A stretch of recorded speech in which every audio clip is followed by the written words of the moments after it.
Morning children, today I'm going to read a story called Giraffes Can't Dance by Giles Andrea. Gerald was a tall giraffe whose neck was long and slim, but his knees were awfully bandy and his legs were rather thin.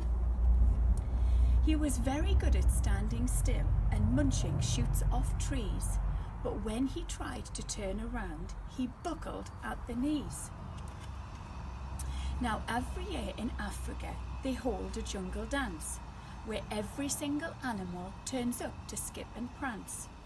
And this year, when the day arrived, poor Gerald felt so sad, because when it came to dancing, he was really very bad. The warthogs started waltzing, the rhinos rock and rolled, the lions danced a tango, which was elegant and bold. The chimps all did a cha-cha with a very Latin feel, and the 8 baboons teamed up for a splendid Scottish wheel. Gerald swallowed bravely and walked towards the floor, but the lions saw him coming and they soon began to roar.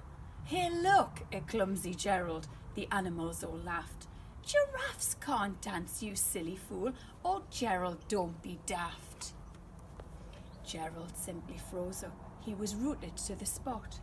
"They're right," he thought. "I'm useless. Oh, I feel like such a clot."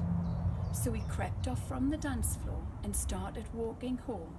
He'd never felt so sad before, so sad and so alone. He found a little clearing and he looked up at the sky.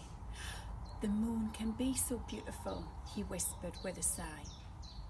"Excuse me," coughed a cricket who'd seen Gerald earlier on, "but sometimes when you're different, you just need a different song.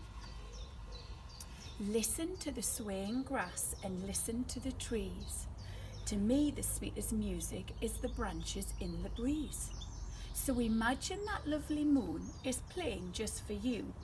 Everything makes music if you really want it to." With that, the cricket smiled and picked up his violin, and Gerald felt his body do the most amazing thing. His hooves had started shuffling, making circles on the ground. His neck was gently swaying, and his tail was swishing round. He threw his arms out sideways and swung them everywhere. He did a backward somersault and leapt into the air.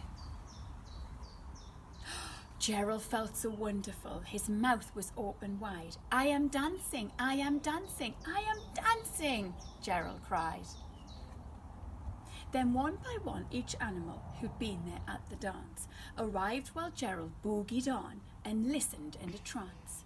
They shouted, "It's a miracle! We must be in a dream.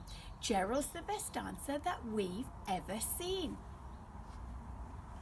"How is it you can dance like that? Please, Gerald, tell us how." But Gerald simply twizzled round and finished with a bow. He raised his head and looked up at the moon and stars above. "We all can dance," he said, "when we find the music we love."